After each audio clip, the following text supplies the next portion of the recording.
Hi Fam Bam, welcome to the Freedom Series. Today we're going to talk about validation versus victimization, and this topic is so important because it's important to know the difference so that you can move forward from difficult things versus getting held back.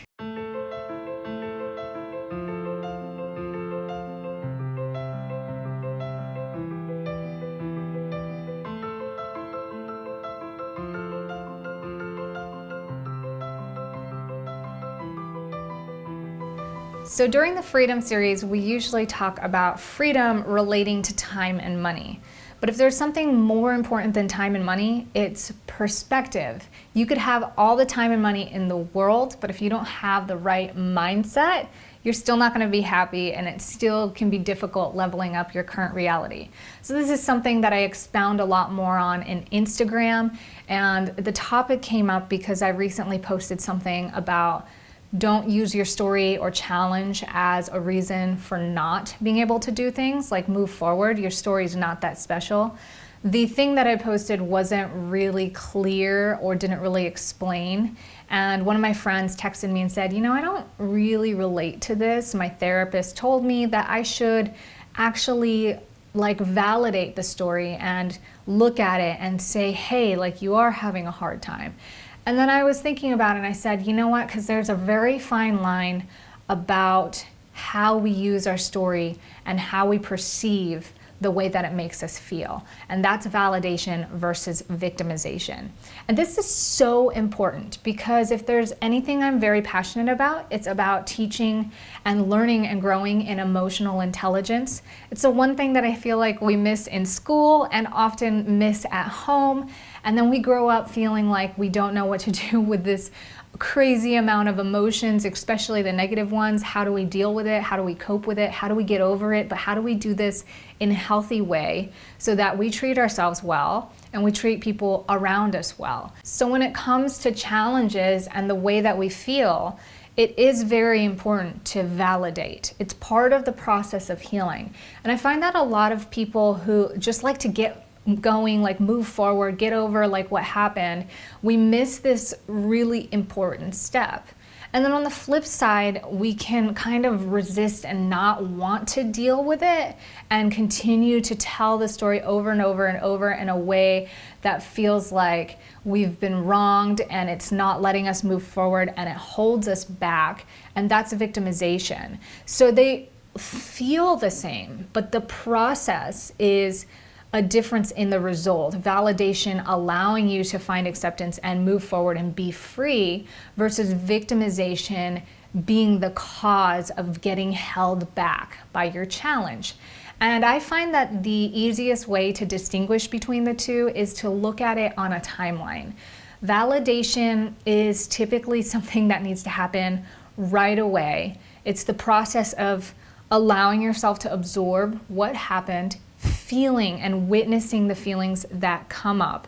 So you recognize the situation, this really bad thing happened. Maybe it's something as simple as somebody cut you off, or maybe it's something worse like somebody stole from your business or your family, and you recognize the situation as it is. And then you allow what feelings come up to just come up. Because feelings actually come first. If you look at how the synapse moves in the brain, it actually moves through feeling, then cognition or cognitive analyzation. How do I want to think about the way that I feel? So feelings actually do come first. And that was an interesting thing for me to realize because I always felt like thinking came before feeling. But it makes sense because if somebody jumps out and scares you, you feel scared right away. And then when you realize that somebody's just playing a joke on you and scares you, all that fear gets washed away. So you actually take the time to feel the feelings. And this is a step where I feel like people miss and you get caught up, seemingly not able to move forward, but not in a victim way, but just kind of in this trying to cope, space where it doesn't, you feel kind of numb. And I think it's because we're not allowing ourselves to feel. And it's important to just let whatever come up, and then give yourself understanding for it. Somebody cut me off. Do I have to be mad about this? No. but I do feel upset about this. And of course, because it scared me, I thought I might get in an accident, it surprised me, it was rude, etc. You give yourself that validation. When you understand the feelings and you say, it's totally okay that I feel this way, and I totally get why I feel this way, but now I can make a different decision. Just like when you realize somebody scared you, but they were just playing a joke on you, you're like, okay, I realize there's nothing really to be scared about. So I realize that I don't have to stay angry, even though I feel it at this moment. That allows you to be accepting towards what happened, accepting towards how you feel, and accepting towards I can move forward differently despite the fact that there's still this residual experience of emotion, or like in my body, maybe my heart's still racing or I have sweaty palms now after that. So you just continue to move forward regardless of what had just happened and the remaining sort of trailing results of that. And that's validation. I've learned in my own personal experience, when I've been able to give myself that, it helps me move forward so quickly. It's when I go around in circles, beating around the bush, trying not to go through that process, trying to skip that process, that I end up just making a whole mess for myself. And I think most of the time we want to skip the process because we just don't want to feel those feelings come up. They're uncomfortable. A lot of them are negative. And for a lot of us, we're like, you know what? It's not that big of a deal. Just get on with it and move on. But you have to actually feel it. You have to let yourself just for a moment be like, you know, this. And I actually felt that way this morning. And I was trying to go around it. I was, asking my husband, like, we need to fix this. Like, the kids are crazy and it's making me crazy and our schedule's getting tied up. Like, we need to fix this. And he's like, whew, one breath at a time. So they left and I'm like, I don't even feel like doing any of this because there's so much to do and everything keeps getting interrupted. It has been a crazy week. And I sat down and I just let myself feel. I let myself just feel the way that I felt, and I'm like, you know what? It's fine. Like, that's totally fine that you feel that way. Like, there's reasons. The reasons make sense. Not a big deal. And I didn't put expectations on myself. I didn't give myself a time limit. I didn't tell myself I had to do it regardless of the way that I felt. I just was present with myself and said, yep, that sucks, Like, kind of like when a friend looks at you in the eyes and says, I'm sorry, and they give you a hug and it just feels like this weight is lifted off your shoulders. And literally it took 30 seconds of that and then I was over it. I was like, okay, back to the day. And it just was this huge shift of an experience. And that's because it's something that I've been able to practice a lot for the last few years. But it's an interesting thing how when you put the stipulations on yourself, stipulations being like, okay, you have 5 minutes, get over it in 5 minutes, or you start thinking, okay, that's fine, you feel like this, but you have to do this, and you're not really present with it, then you're not truly validating. It's conditional, and when it's conditional, it still hangs you up. So victimization has a lot of similarities of not validating, in the sense that typically victimization starts off with the feeling or the perspective that this should not be. This shouldn't have happened. I don't like that it happened. It never should have happened. And there is resistance in the fact that it has happened, rather than, okay, it happened, that sucks. What can I do about it? The perspective is like trying to change the past when the past can't be changed, as if being upset enough about it or feeling more negatively about it is going to change it. And you kind of feel like you get hung up on the fact that whatever happened has happened. There are definitely situations like my sister-in-law losing her baby that it is part of the process to feel like, oh my God, why? Like, why did this happen? What happened? Could it have been different? Just sort of the questioning. For things like that, I think biologically it doesn't make sense, chemically too, for a mother to live past their child, or to be expecting, a healthy baby for 9 or 10 months and then not have it happen. There's a lot psychologically and chemically that goes on that creates this void that takes a little bit more of a process. But realize I didn't say that the perspective was this shouldn't have happened. The perspective was more of a curiosity. Why did this happen? How could this happen? How could anything been done different? Like, could this have been saved?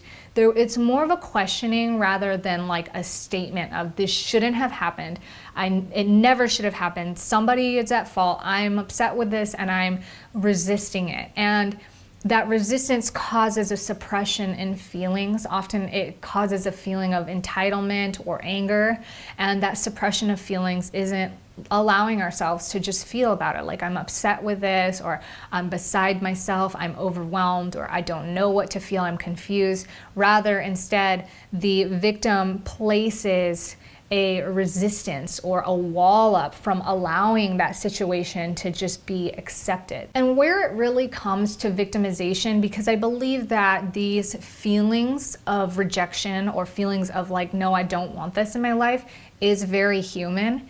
Victimization comes into play when we've given ourselves the time to process it and it comes later, whereas validation needs to come right up front. The witnessing and understanding of the feelings, victimization comes down later in the road when that hasn't occurred and there's been a stop to the validation occurring as time is passing, as things are processing, and now it becomes the reason that you are functioning a certain way.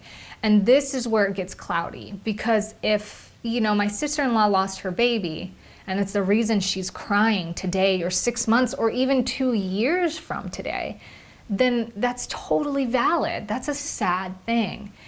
But if you get cut off by somebody in the road and it's the reason you're mad right now, or it's the reason that your palms are sweaty 5 minutes from now, or it's the reason you're a little bit thrown off for the next hour or two, or maybe even the rest of the day, that's fine as long as you hold that space for, okay, I get this, but like, okay, I can accept that and I don't have to be this way. So there's an acceptance there. Victimization says, you know what, because that car guy cut me off 5 years ago, I'm always scared to drive on the road and I'm pissed off at everybody. That guy made me aggressive. That particular situation made me afraid to live.